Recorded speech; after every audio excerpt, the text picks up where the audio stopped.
All right. What's up, my people? Welcome to the War Zone once again. Here we are with UFC Fight Night Vegas 34. Cannonier against Kelvin Gastelum in the main event. So what we're going to do is we're going to do some breakdowns and predictions for this full card, starting from the prelims, working our way all the way up to the main card. All right, let's get into it. All right, so our first fight of the night is in the welterweight division against Sasha. Palatnikov against Ramiz. Brahimaj. So both fighters are definitely coming off of losses. So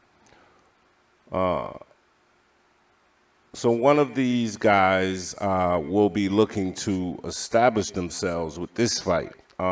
Start a new win streak. Brahimaj suffered ear injury that was gruesome in his last fight against Max Griffin. I think Brahimaj is a bit premature in the UFC.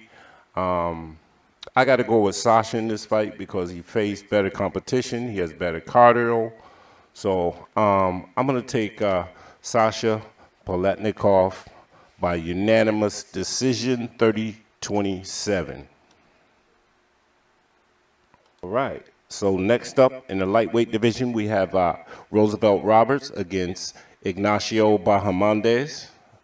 I got to go with Roosevelt Roberts. I don't see much of a size advantage for Bahamondes in this fight. He usually is bigger than his opponents. I just see Roberts having more experience. I believe he can get the job done. Roberts can grapple, very awkward fighter, very unpredictable. I got Roberts by decision, 29-28 in this one.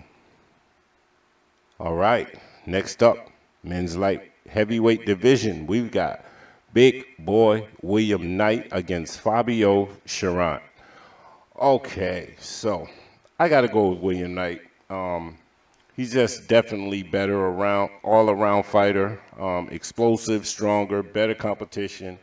I can't see Cherant absorbing the power of William Knight. Cherant, I think, is another fighter who is premature in the UFC. He needs a little bit more time to develop. I'm going to go with William Knight by TKO in round 2.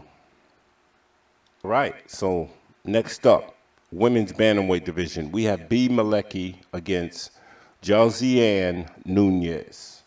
Tough fight. Two decent fighters.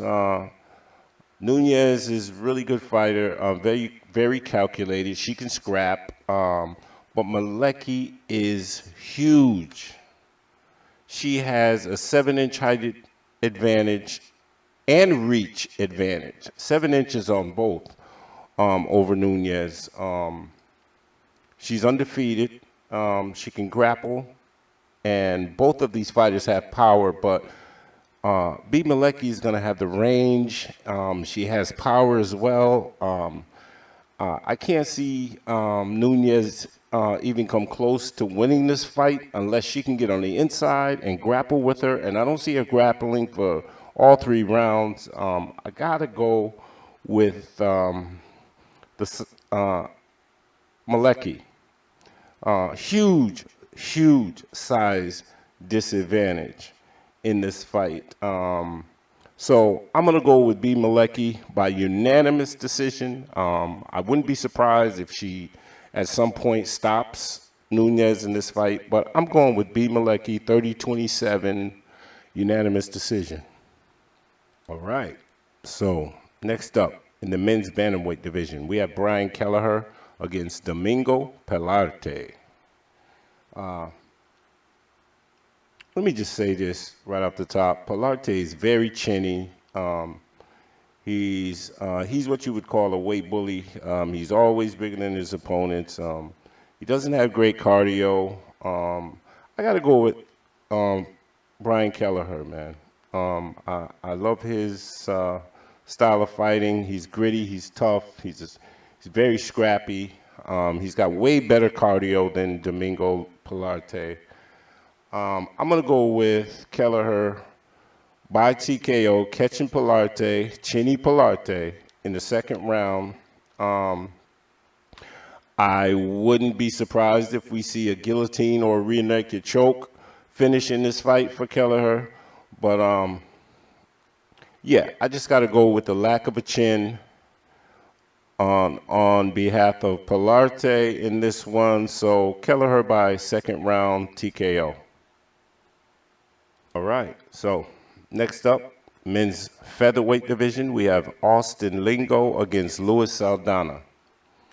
All right, so I'm going to have to go with Lingo in this one. He's the underdog. He's a younger fighter, very solid technical fighter. Saldana just doesn't seem too interested in his career at this point. Lost to a lot of suspect opponents. Has a terrible takedown defense. I got to go with the younger, hungrier fighter. I think he's just going to outwork him, and I'm going with Lingo by unanimous decision, 30-27.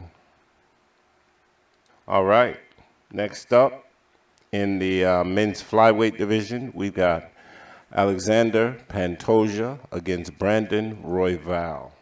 Okay, so decent matchup. Royval, very exciting style of fighting. He's no bum, but I just think he's facing someone who has power that can put you away real quick. Royval does have a decent ground game.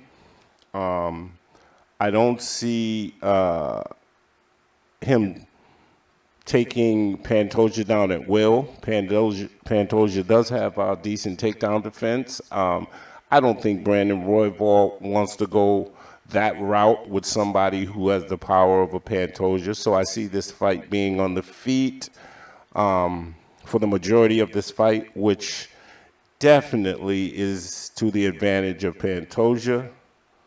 I see Pantoja winning a striking battle in this one. So I'm going with Pantoja by decision, 29-28. All right, next up in the men's lightweight division, we have Vinc Pichel against Austin Hubbard. So Pichel has good grappling. Hubbard has great takedown defense. Both decent fighters. I want to give the edge to Pichel, but won't be surprised if Hubbard edges him out in this fight.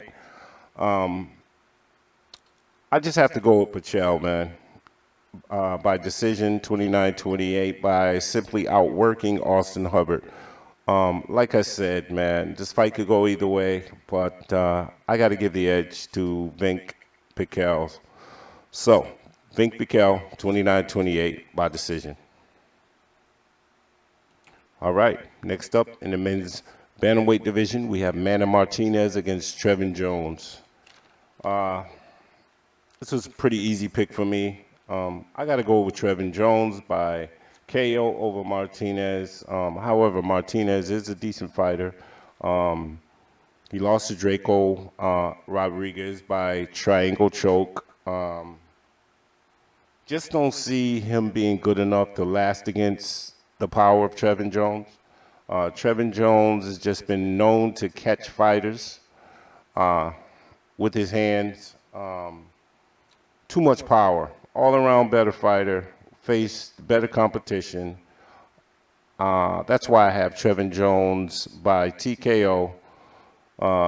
Late second round, maybe early third round. Trevin Jones, TKO. All right, next up, we have the big boys in the heavyweight division. We have Parker Porter against Chase Sherman. Wow. This is an easy pick for me as well. I got to go with Chase Sherman. Has the better cardio. He can push the pace. great elbow striking. Porter just hasn't shown me enough to believe that he can win this fight. I'm going to go with Chase Sherman by TKO stoppage, 3rd round. Just by outlasting this guy. He has the better cardio. He is the taller, rangier fighter, and I just believe Parker Porter doesn't have the dog in him. So, Chase Sherman, TKO, 3rd round. All right, next up, lightweight division. Clay Guida, Mark O. Madsen. I wanted to laugh at this matchup in the beginning. Clay Guida is just a character, bro. He is scrappy and everything. However, man, I got to go with Madsen. I got to give him the edge because he is the bigger fighter. And he can take down Guida at any point. This guy's Olympic-style wrestling pedigree. He control him. He can control Clay Guida the majority of this fight on the ground, I believe. However, I can see Guida coming out in the late round 3 and coming on. I can see him having a good round 3, but by that time, I think it'll be too late. Mark Madsen, like I said, he is undefeated. He's only getting better. Grappling out of this world. I just don't see Clay Guida being able to do enough early to make this a close fight. So I'm going to go with Madsen, 29-28, decision win over Clay Guida. All right. Here we are with the middleweight division main event of the evening. Jared Cannonier against Kelvin Gastelum. Definitely two veterans in the business, have been able to get past the champion, Israel Adesanya. Both tough fighters. Like I said, these guys will probably go down as two of, the great veterans, man, who served the UFC over the years. So, in this fight, man, I just have to go with Jared Cannonier because of his power. This guy has some of the most vicious leg kicks in UFC. I see him just kicking Kelvin Gastelum to death, breaking him down, and then putting him away. So I'm going to go with Jared Cannonier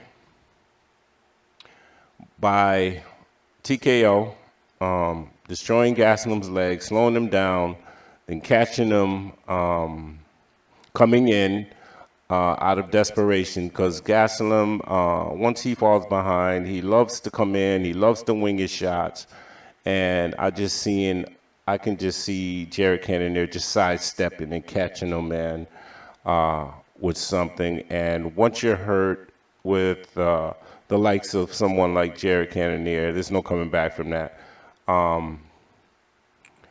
And another thing, man, I have to say, I think Kelvin Gastelum is back in the cage a little too soon, man. I mean, I don't know. Maybe this is a money grab for him. I'm not sure, but I just think it's a little too soon to be stepping right back in the cage against the likes of somebody as dangerous as Jared Cannonier. Well, either way, I have Cannonier by KO in the late second round, may make the third round. If so, early third round KO, Jared Cannonier over Kelvin Gastelum. Well, that's all I have for y'all. Thanks for tuning in. If you haven't subscribed to the channel, please subscribe to the channel. I appreciate you. And with that, I'm out. Peace.